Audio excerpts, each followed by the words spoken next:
तो नमस्कार, सत श्री अकाल, जय श्री राम। स्वागत है बीपीएससी एस्पिरेंट्स आप सभी का सिविल विद आईमेट में।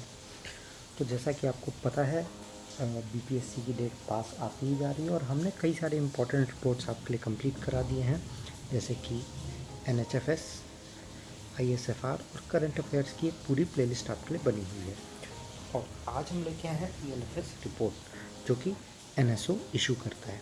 देखिए बच्चों, रिपोर्ट बहुत लंबी लंबी होगी, बहुत बड़ी बड़ी होगी, बट वो सारी चीज़ें आपको याद नहीं करनी है। हम आपके लिए वही लेके आए हैं जो आपको याद करना है स्पेसिफिकली।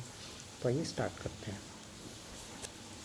ओवरऑल एलएफपीआर 15 ईयर्स और अबव का 59.3% है 2025 में। 2024 के रिस्पेक्ट में स्टेबल है।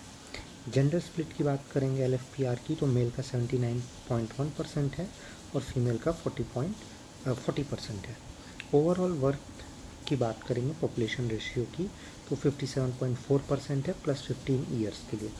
अब देखिए आपको इसको याद कैसे करना है, नोट्स बनाने की कोई ज़रूरत नहीं है। आप इसी को रोज़ रोज़ रोज़ रोज़ दिन में 2 बार 3 बार या हर दिन भी देखेंगे तो आपको याद हो जाएगा। फिर ओवरऑल बात करते हैं 15 ईयर्स या उससे प्लस की, तो 3.1% रेशियो है। यूथ जो है उसका 15 टू 29 एज में वो डिक्लाइन कर चुका है 9.9% 2025 में, जबकि 2024 में इसका रेट 10.3% था। तो ये आपके लिए इम्पोर्टेंट हो जाएगा, ठीक है। अर्बन यूथ का पार्टिसिपेशन जो है वो बढ़ा है।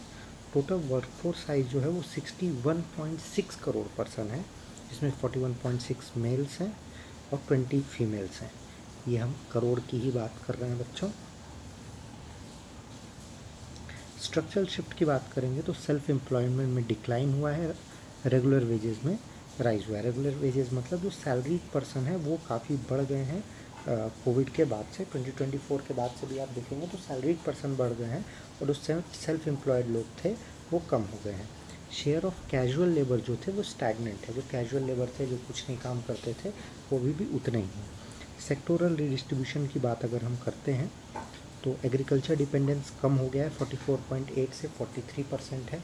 और जैसा कि आपको पता है हमारे यहाँ एग्रीकल्चर प्राइमरी सेक्टर में आता है और इसमें सबसे ज़्यादा डिस्गाइज्ड अनएम्प्लॉयमेंट देखी जाती है। डिस्गाइज्ड अनएम्प्लॉयमेंट देखी जाती है सबसे ज़्यादा इसी में, ठीक है। मैन्युफैक्चरिंग का एक्सपेंशन हुआ है 12.1% में। सर्विस सेक्टर ग्रोथ हमेशा से हमारा आगे ही रहा है। और अमंग एजुकेटेड पर्सन जो यूआर है वो रिड्यूस हो गया है 6.5% पे, ठीक है। आगे बात करते हैं एजुकेशनल स्किल प्रोफाइल और इनकम ट्रेंड की। जो फॉर्मल एजुकेशन बेस है एज 15 प्लस का, उसमें से 67.8% जो हैं वो second level of education possess करते हैं। क्लास 2 नहीं बच्चों, second level of education. Vocational training deficit है हमारे यहाँ, सिर्फ 4.2% लोग हैं 15 टू 59 ईयर्स में, और ये बहुत ज़्यादा दिक्कत की बात है। नीट डायलेमा, 25% ऑफ यूथ जो है वो 15 टू 29 में वो एम्प्लॉयड नहीं है।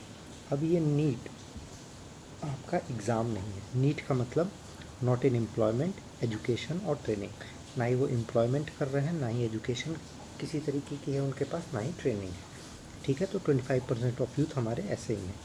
सेल्फ एम्प्लॉयमेंट फीमेल जो हैं उनका इनकम मेल से ज़्यादा है। मतलब जो गवर्नमेंट ने चलाया है एसएचजी, सेल्फ हेल्प ग्रुप्स चलाए हैं फीमेल्स के लिए, उसके कारण कह सकते हैं, किसी कारण से भी कह सकते हैं, ये देखा गया है कि फ़ीमेल ग्रो कर रही हैं हमारे।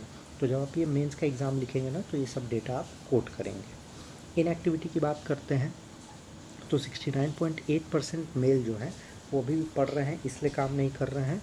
और 44.4% फीमेल जो हैं या तो चाइल्ड या तो होम मेकिंग में बिजी हैं।